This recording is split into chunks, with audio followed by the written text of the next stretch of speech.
If you scout the internet for videos on how to climb out of Emerald, you'll find tons of videos talking about just that. But believe it or not, once you reach Emerald, you belong to the best 10% of the League of Legends player base. So what about the other 90%? I'm Coach Kine, I'm a passionate League player, content creator and coach, and if you're interested in my personal coaching, feel free to check out the link in the description down below. As for today's video, I'm going to switch things up, and instead of teaching you how to climb out of Emerald, I'm going to focus on the 90% of the player base and teach them how to get to Emerald in the first place as an ADC player. Since I'm currently a bit on an ADC arc and just reached Emerald a couple of days ago, everything I had to do to get to Emerald is still fresh in my mind. Now, don't expect any crazy in-game footage in the background, because the last thing I want to do is to distract you from the actual information I'm about to give you. So, for the people who have an attention span of more than 60 seconds, welcome to the video, let's get started. Number 1, play around your teammates. This tip is especially important during the laning phase. When I started this little ADC arc, I got frustrated with my supports so many times when I saw an opportunity to get a lead, but they wouldn't play accordingly. You have to understand that in solo queue, you're paired up with a random support who might view the game from a different perspective. Which, to be fair, is only normal, since they play a different role, a different champion, etc. That also means that even though you're in the same rank with your support, your skill level might be different. My golden tip: below Emerald, don't force too many plays yourself, and mainly play around your support. An easy way to do this is by mimicking your support's movement. If your support walks up, you walk up. If they walk back, you walk back, etc. To finish things off, let me give you a clear example. Let's say you play Draven Nautilus into enemy Jinx Yuumi. In this matchup, a level 1 Draven Nautilus should easily be able to get the level 2 power spike quicker, as they should have prio versus Jinx Yuumi at level 1. But what if your Nautilus is standing way behind you, not daring or willing to walk up? At that point, your Nautilus is basically AFK. So even though you should get level 2 quicker than the Jinx Yuumi, since your support doesn't understand that, give the prio to the enemy bot lane instead of trying to cheese your way to level 2 by walking up solo to a Jinx Yuumi, because that will result in you dying and blaming your support.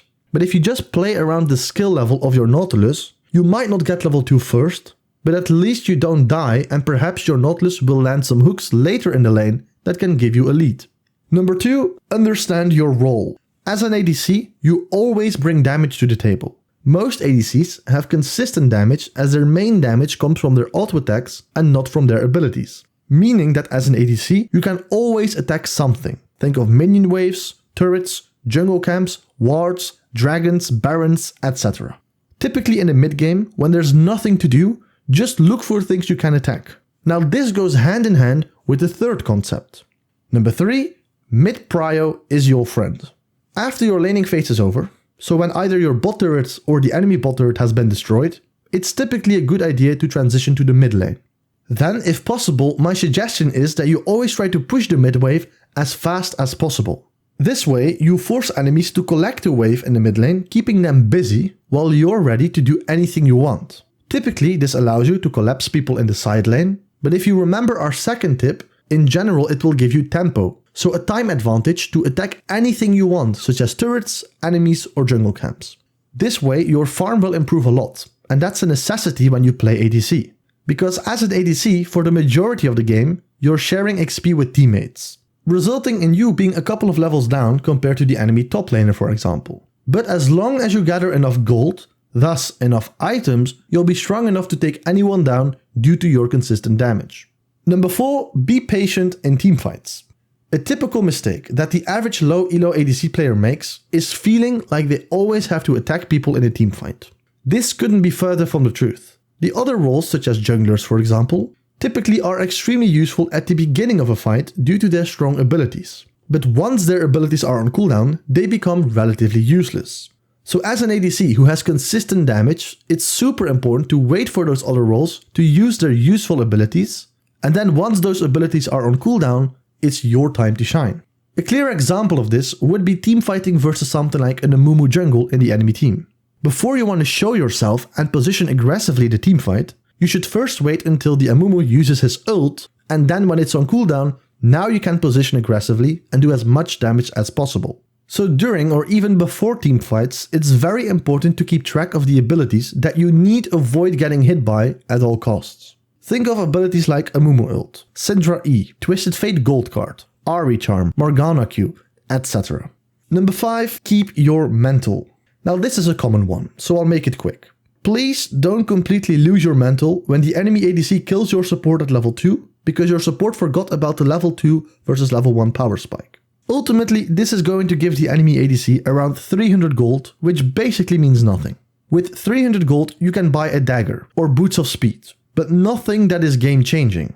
However, kills like this typically have a very strong impact on you as an ADC because you become tilted that your support made such a stupid mistake. But don't let that one insignificant kill ruin your mental, because that might actually lose you the game.